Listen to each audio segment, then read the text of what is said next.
Welcome to the Claytonix Media Splash. I'm your host, Clayton Christopher Wood. This is our holiday time of year, but it's also a sad time of year for me because my cat, one of my cats, was Chip and Dip, and Chip unfortunately passed away last week suddenly, and it was a huge shock. It was not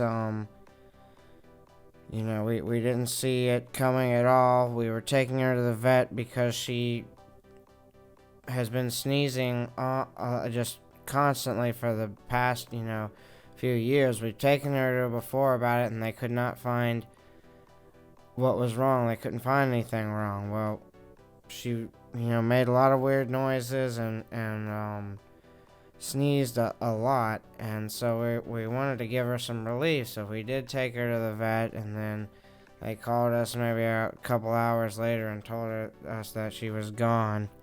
And when she was under the anesthesia, her heart stopped, and that was it. It was very sad, and it's been a tough week for me and my family for that thing. I mean, we know it's just a pet and things like that, but it is a member of your family, and it is still very sad when things like that happen, especially when you expect them to live, a long, healthy life. She's only 3 years old, so that's not very long. And her and Dip were best buddies. They were always walking together side by side. Two beautiful black cats, and now Dip is all alone. She's a survivor though. She'll be fine. It's just like I said, it'll take some time and some getting used to, and we'll see what we're gonna do from here as far as whether we get a new cat or not, or another cat. But Chip, we love you. We'll never forget you. And I do have a couple of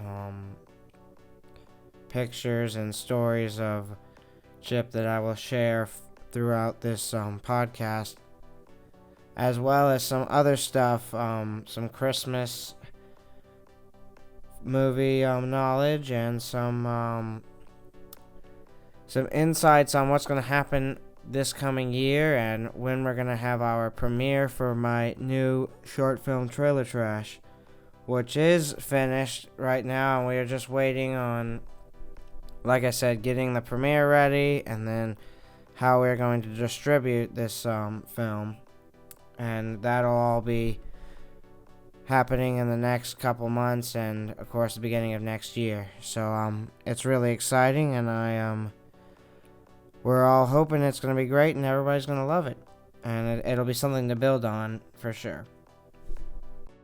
My cat, Chip, rest in peace. We love you, and gosh, it like I said, it has been a tough one. But she, just a unique thing about her, besides the sneezing and other things about her, she was a wonderful cat, a quiet cat.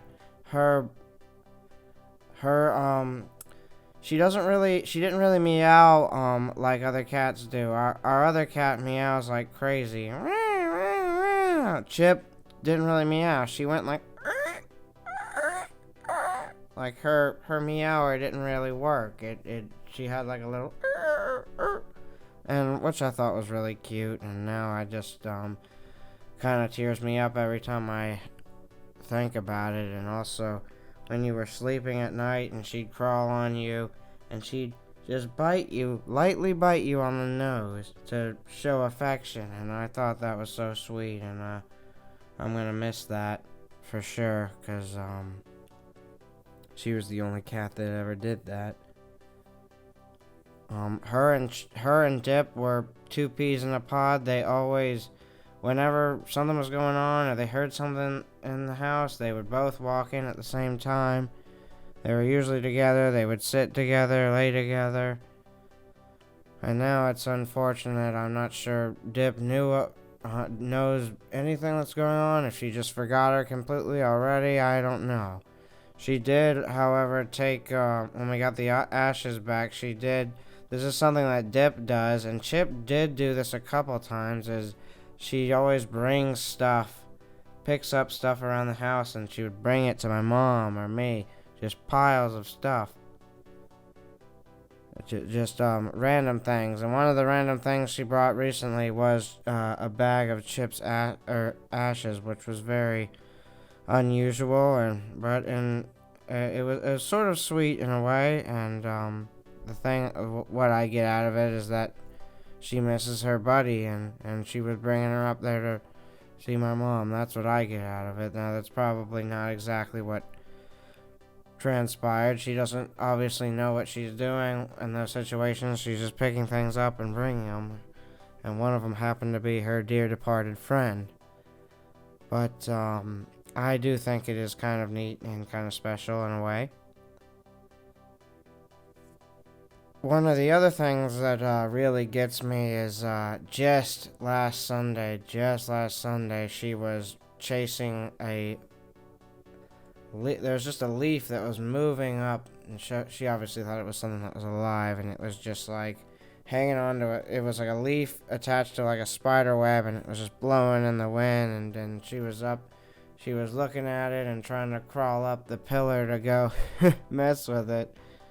And gosh, that's one of the last things she did just 2 days later, And it's just tough because you think something's going wrong, you think this and think that, and then something like that happens, and you're like, wow, I didn't realize, I should have spent more time with them, I should have done this, I should have done that. There's nothing you could have done more, there's nothing we could have done more.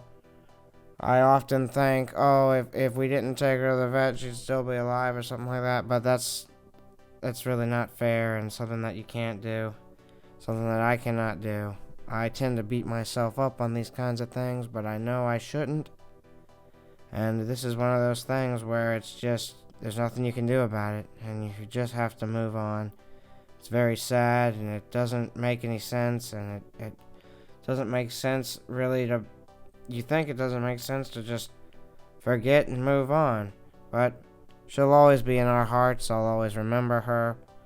There's a couple of Christmas items that are specifically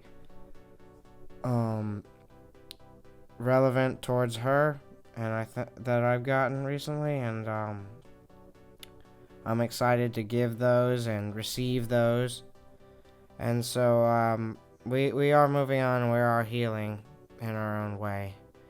It is just a tough thing.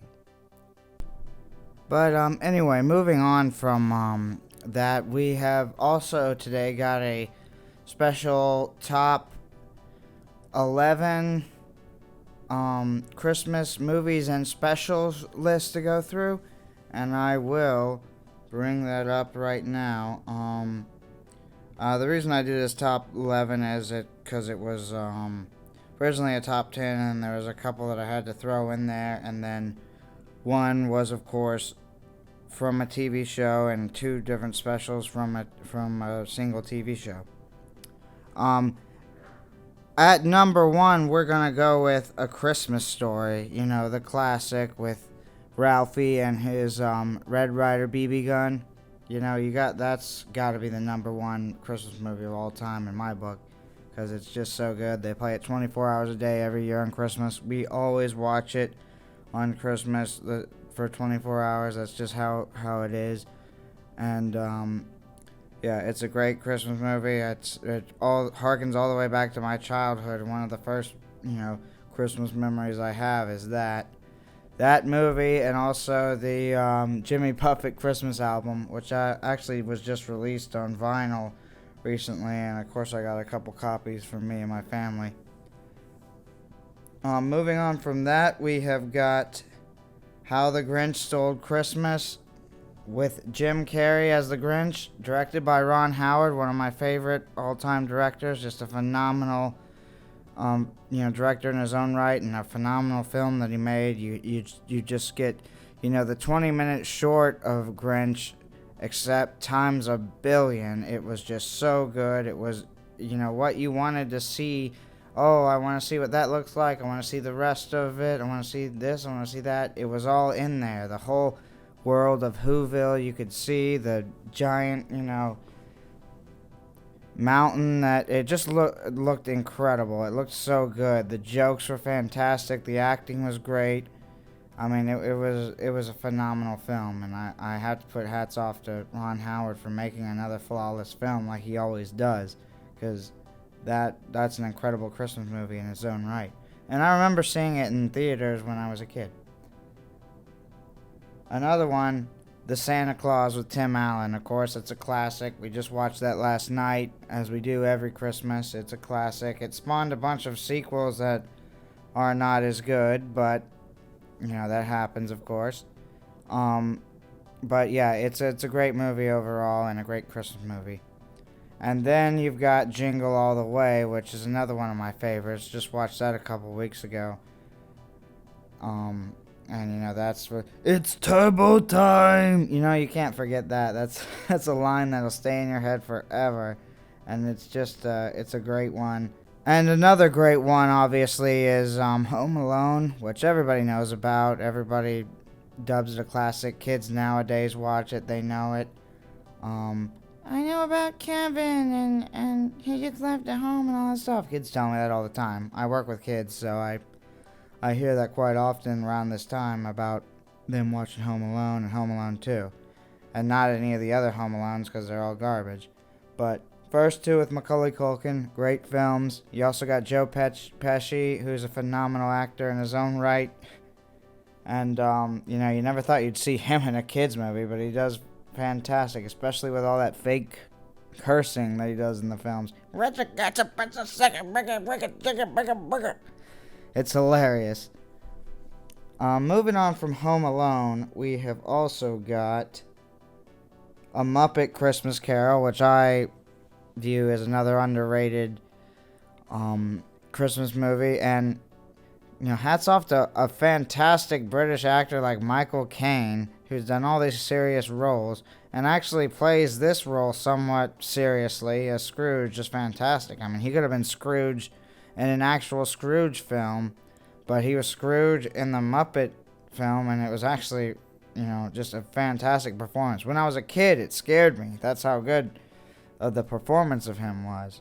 It's not supposed to scare you. It's a Muppets film, but when I was a kid, it was quite frightening.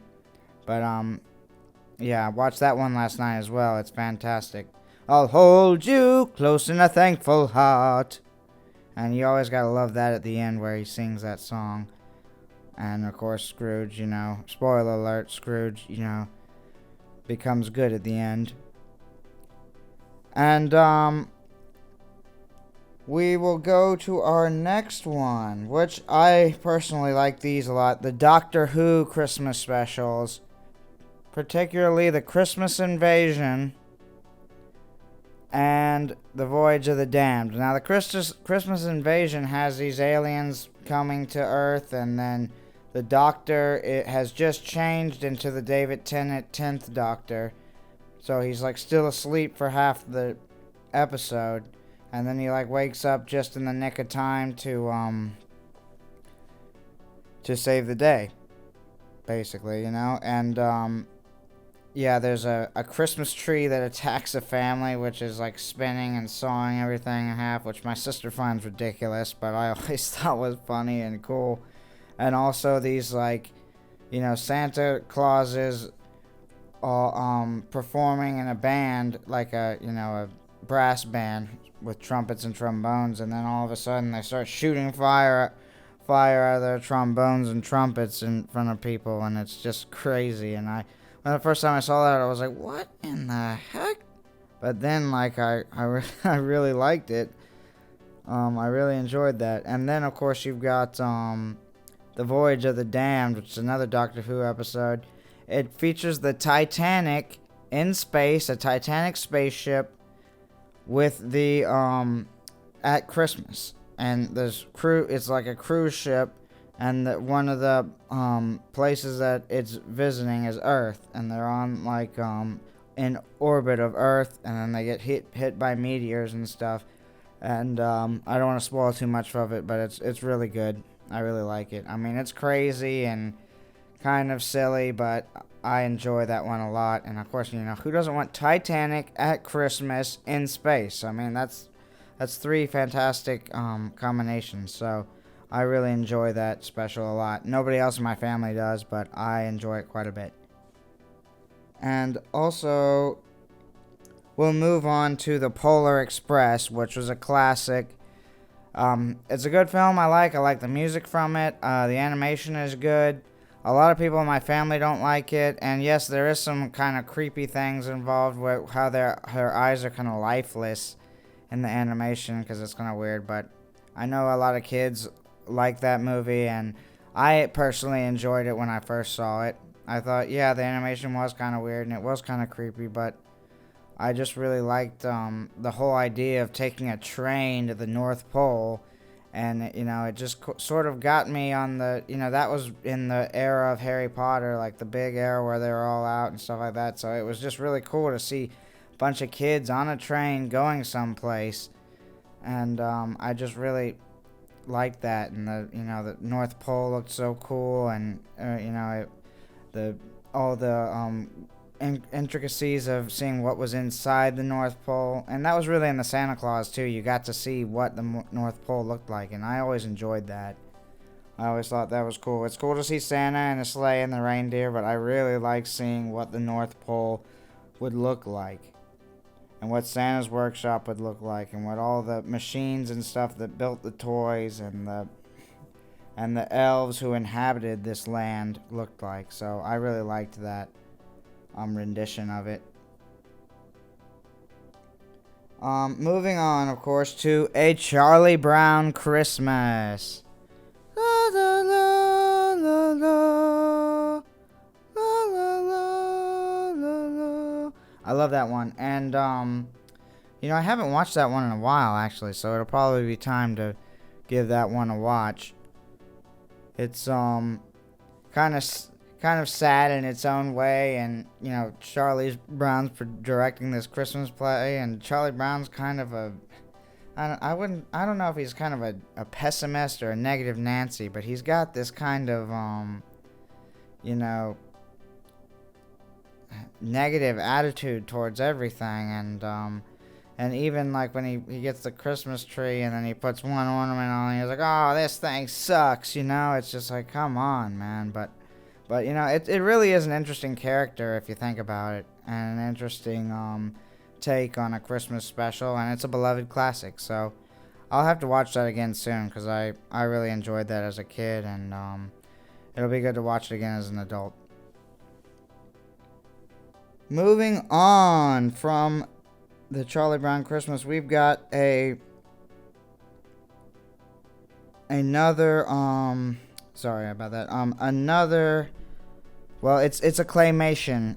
It's an old school 1967 claymation Christmas film called Santa Claus is Coming to Town. A little campy, a little silly, a little stupid, but I like the pure essence of the film. You get to see how Santa Claus became Santa Claus. Kris Kringle, a ginger-haired kid who was like put on the doorstep of these people in Somber Town way up in the north, and then then he starts like making toys, and then they outlaw toys, and then he starts delivering the toys to these places because they were outlawed. It's just there's really silly stuff and stupid stuff, but I always, as a kid, I thought that was fantastic to see him as a younger, especially growing up myself as a ginger kid, seeing that Santa Claus was Kris Kringle once and he was a ginger, so I thought that was so cool.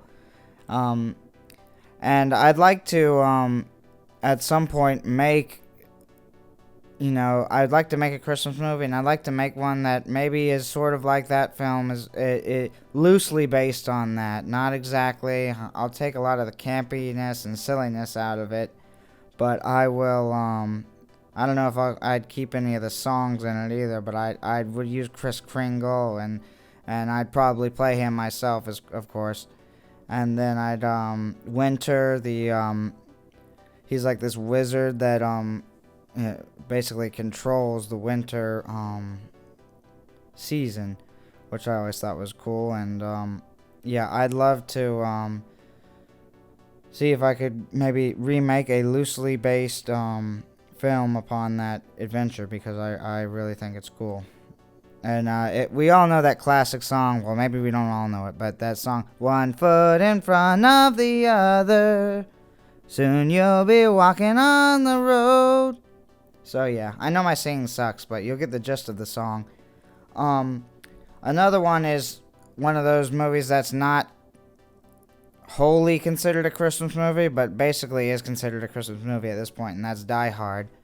John McClane, and he's going through the building, and yeah, I mean it's I'm not gonna explain it because everybody knows it. And I've probably been 4 or 5 years. I didn't really get all the fuss about it. I mean, it's a good film, but I don't know. I think it might be a little overrated, but it's good. I did like Die Hard too, Die Harder, because it had it had Samuel L. Jackson in it, so that was always cool. Another film, and this will be our last one that we'll talk about. Batman Returns. Yes, that takes place during Christmas. They say Merry Christmas a lot during the film. They throw presents out.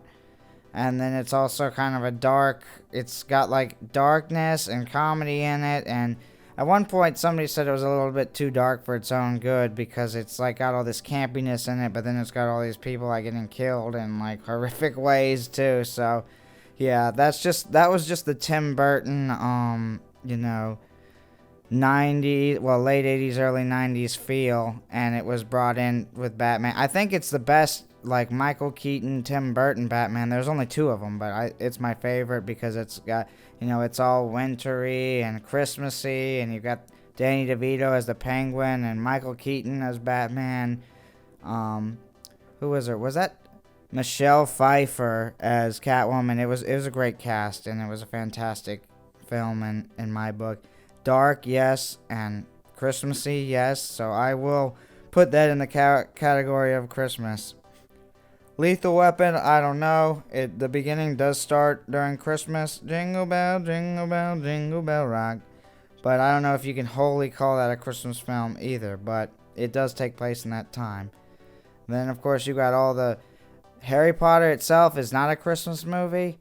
There are a lot of great Christmas moments in the Harry Potter franchise together, though, which I think is pretty cool. So I guess if you compiled those all in maybe a single video, that would be neat. But I think there's a lot of cool Christmas moments in the Harry Potter series, though it isn't a Christmas film.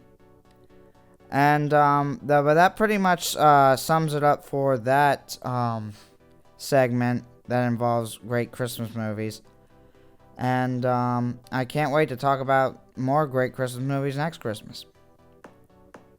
And finally, we're going to get into our last segment, which will be talking about my new upcoming film, Trailer Trash.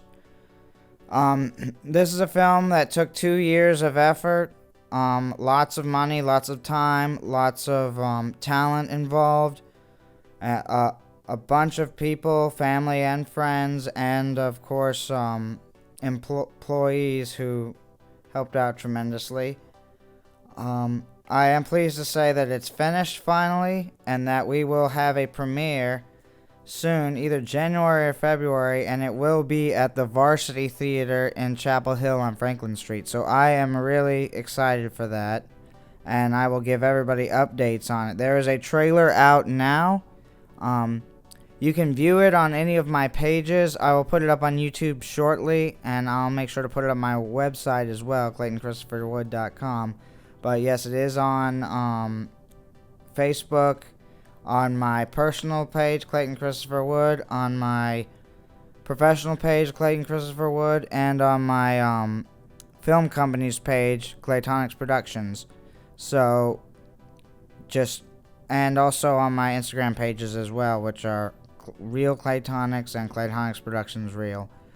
So be sure to check out the trailer, and then, of course, I can't wait to show everybody the thing at the premiere in either January or February. That information will be coming out soon, whether it is going to be on either one. I just have to make sure, most of my cast and crew can actually make the dates. So that's of course, a process to figure that out. But once we get it, we'll get that thing in there. We'll show it to the public, and I'll start with an introduction and have a Q&A and all that stuff. So it'll be a great time, and then hopefully we can get it into some film festivals after that, and then we'll see where it goes. I'm also looking forward to making more of the Trailer Trash series, because that's what I want it to eventually become, as a series. I was planning at least to make five Trailer Trash films. It's a short 35-minute film, and yeah, I'm hoping to make more in the coming future, and hopefully next year. So I'm really excited about Trailer Trash. I'm so thankful for everybody who was involved and everybody who helped to get this thing done. Those who hindered it know who they are, but that's alright, forgive and forget, I get it. But yeah, I'm really excited for the release of this film, and I'm really excited to show it to everybody at the premiere. So without further ado, we're going to go ahead and wrap things up on episode 7 of the Claytonix Media Splash. Thank you all for listening, and I hope you tune in for the next one. Merry Christmas, y'all, and have a good night.